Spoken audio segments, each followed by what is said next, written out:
नमस्कार मित्रांनो, apex India Marathi चॅनलमध्ये तुमचं स्वागत आहे. तर कालपासून न्यूज एक घुमत आहे, म्हणजे प्रत्येकाकडे न्यूज येत आहे की डोनाल्ड ट्रम्पने 25% टॅरिफ लावला. ह्याचा इम्पॅक्ट इंडियन शेअर मार्केटवर कसा पडेल. तर ह्याचा इम्पॅक्ट शेअर मार्केटवर पडलेलाच नाही आहे. मागच्या 3-4 दिवसापासून तुम्ही बघत आहे.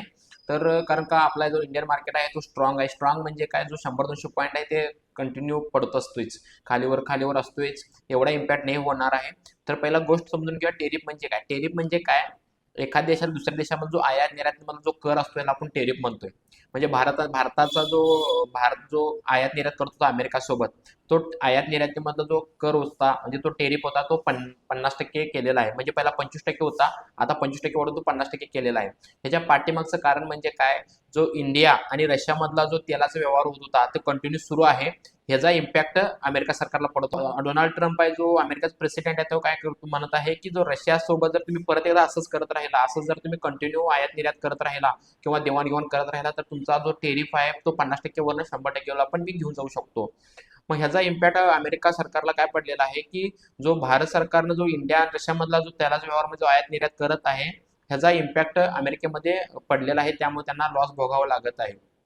तर ह्या पद्धती असं झाल्यामुळं भारत आणि अमेरिकेमधलं जे रिलेशन आहे तो खराब होऊ शकतो. मग ह्याचा इम्पॅक्ट शेअर मार्केटमध्ये पडू शकतो का? येस, ऑब्व्हियसली पडू शकतो. पण आपला इंडियन मार्केट एवढं स्ट्रॉंग झालेला आहे, स्टेडी झालेला आहे की दोघांचे रस्ते पूर्णपणे चेंज झालेले आहेत. 2020च्या आधी तसं होत होतं की जसं अमेरिकन मार्केट पडला, तर अमेरिकन मार्केटचा जो काय पण न्यूज असला तर तो इंडियनवर पडत होता. पण दोघांचे रस्ते चेंज झाल्यामुळे इंडिया एवढा स्ट्रॉंग आता झालेला आहे. स्ट्रॉंग म्हणण्यापेक्षा काय, इंडियन मार्केट एवढा स्ट्रॉंग झालेला आहे की तो त्याचा शेअर प्राइस एवढं शार्पली पडायचे चान्सेस कमी आहेत. त्यामुळे समजून घ्या की एवढं घाबरायचं काही उद्देश नाही आहे. फक्त समजून घ्या की जो करेक्शन आहे तो 100-200 पॉईंटचा डेली होतच राहतो, तेवढं होतच राहणार आहे. त्यामुळे एवढा का मोठा असं क्रॅश वगैरे काही येणार नाही आहे.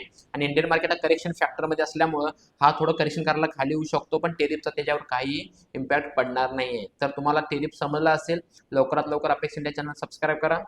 धन्यवाद.